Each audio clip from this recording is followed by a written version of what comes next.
Assalamualaikum warahmatullahi wabarakatuh. Baik teman-teman, kita akan melanjutkan materi sebelumnya, yaitu reduksi orde dari persamaan diferensial. Sebelum masuk ke materi, saya akan memperkenalkan diri.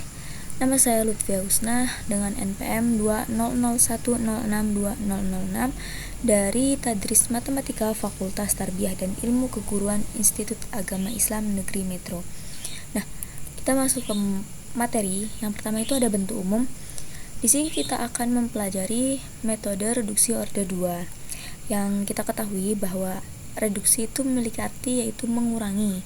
Di sini terdapat bentuk umum dari reduksi orde 2, yaitu y double aksen sama dengan fx, y aksen dengan fx, y aksen adalah suatu fungsi kontinu. Jadi fungsi x, y aksen ini merupakan fungsi kontinu. Nah, selanjutnya terdapat penyelesaian dari reduksi orde 2. Terdapat 3 langkah penyelesaian. Yang pertama itu kita misalkan y aksen ini dengan z, atau z sama dengan zx, atau z merupakan fungsi dari z, maka nanti akan memperoleh y aksen sama dengan z. Nah, untuk langkah yang kedua itu persamaan diferensial orde 2 direduksi menjadi persamaan diferensial orde 1, yaitu z aksen sama dengan f x, y, dan penyelesaian untuk z, dimana kan kita akan mencari suatu orde 2. Nah, itu kita ubah terlebih dahulu menjadi orde 1. Lalu kita akan masuk ke langkah ketiga, yaitu substitusikan y aksen sama dengan z.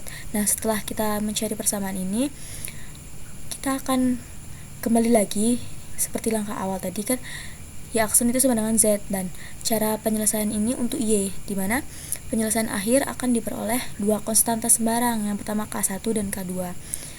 Namun di sini terdapat 2 jenis syarat untuk mendapatkan penyelesaian tunggal, yaitu ada syarat awal, yaitu y dalam kurung x0 sama dengan a, dan y aksen x0 sama dengan b. Karena terdapat 2 syarat, yang kedua yaitu syarat batas, ada y x1 sama dengan a dan y aksen x2 sama dengan b. Nah, untuk lebih jelasnya kita akan masuk ke contoh soal. Di sini ada soal permasalahan, selesaikan masalah nilai batas dari persamaan diferensial x y double aksen ditambah y aksen sama dengan 0, dimana untuk nilai y-nya itu 1 dan x-nya 1, dan untuk nilai y-nya 0, x-nya 3. Untuk penyelesaiannya kita ikuti langkah yang sebelumnya teman-teman. 3 langkah ini, yang pertama kita misalkan y aksen sama dengan z. Di sini langkah pertama, ambil y aksen, itu ini y aksen kita ubah menjadi z. Maka di sini akan diperoleh yang untuk y double aksen itu berarti z aksen. Nah, setelah kita misalkan di sini, kita masuk ke langkah 2. Kita substitusikan langkah pertama ke dalam soal, sehingga y double aksen ditambah y aksen sama dengan 0. Nah, selanjutnya karena y double aksen tadi sudah kita misalkan terhadap z, kemudian y double aksen itu z aksen, kita masukkan y double aksen itu menjadi x, z aksen ditambah y aksen itu menjadi z sama dengan 0.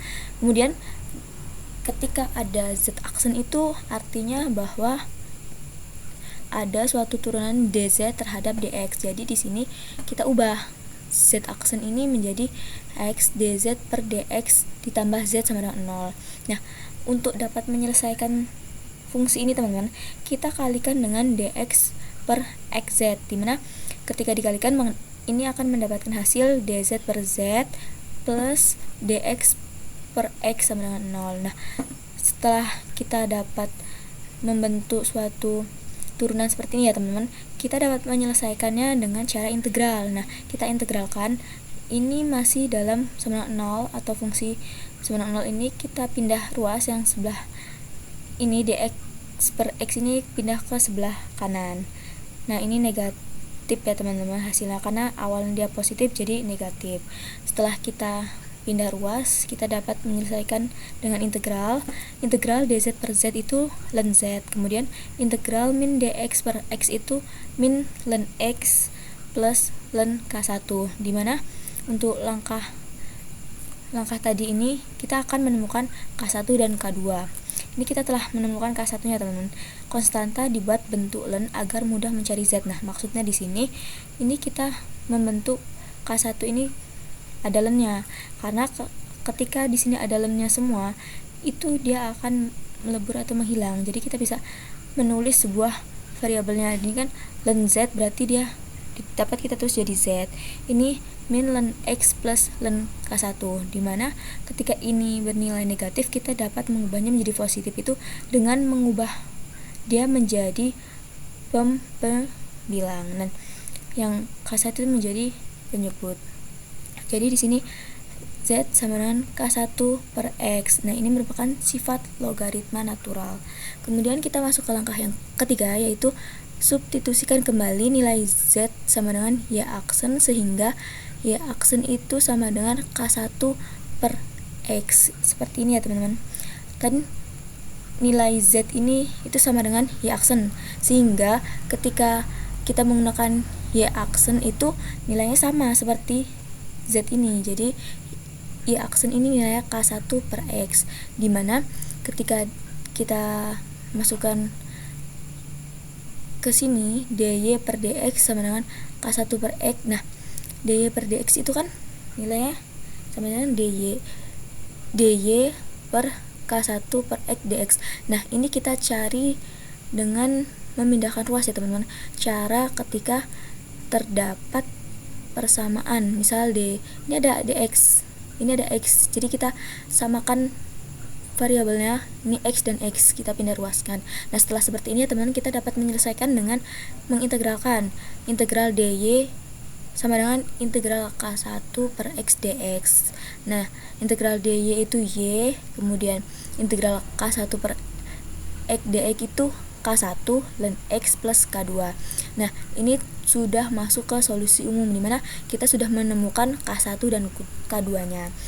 Langkah keempatnya itu, karena ini merupakan solusi umum, kita selesaikan menjadi solusi khusus, dimana kita akan mencari nilai K1 sama K2-nya. Di sini terdapat Y, ini kita masukkan ya, teman-teman. Tadi ada nilai dari Y-nya itu 1 dan X-nya 1. Maka Y sama dengan, kita masukkan ke sini, teman-teman, solusi umumnya K1 dan X plus K2, dimana Y-nya 1 kita masukkan, dan K1 dan X itu bernilai 0 plus K2. Nah, ini kita jumlahkan, ketika K1 dikali 0 itu kan 0 ya, teman-teman. Jadi di sini tersisa K2. Nah, mendapatkan hasil bahwa K2 itu sama dengan 1.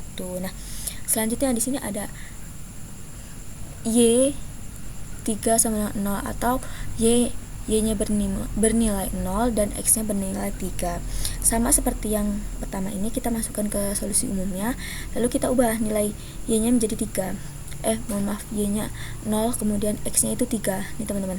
Jadi Y sama dengan K1 dan X plus K2. Y-nya 0 sama dengan K1 dikali len X-nya itu kita ganti nilainya menjadi 3 plus K1 tadi kan sudah kita ketahui bahwa K1-nya itu nilainya 1. Jadi kita dapat masukkan ke fungsi ini, kemudian 0 sama dengan K1 dikali len X plus 1 itu sama dengan min 1 sama dengan K1 len 3, di mana seperti ini kita dapat lihat ya, teman-teman, bahwa ini merupakan suatu angka yang tidak memiliki variabel, jadi dia dapat memindah ke temannya. Ini kita pindah ke sebelah kanan menjadi negatif 1. Kemudian kita bisa selesaikan ini menjadi K1 sama dengan min 1 per len 3. Nah, di mana kita sudah mengetahui solusi khususnya. Kita dapat mengetahui K1-nya itu nilai 1, dan K2-nya nilai 1, dan K1-nya sama dengan min 1 per len 3. Kita masukkan nilainya ya, teman-teman, dari solusi umum ini ke solusi khusus. Y sama dengan K1 len X plus K2. Y sama dengan K1-nya kita masukkan ini, teman-teman, nilainya min 1 per len 3 len X plus K2-nya 1 plus 1. Nah, cukup sekian materi yang dapat saya sampaikan. Bila ada salah kata, saya mohon maaf. Saya akhiri. Wassalamualaikum warahmatullahi wabarakatuh.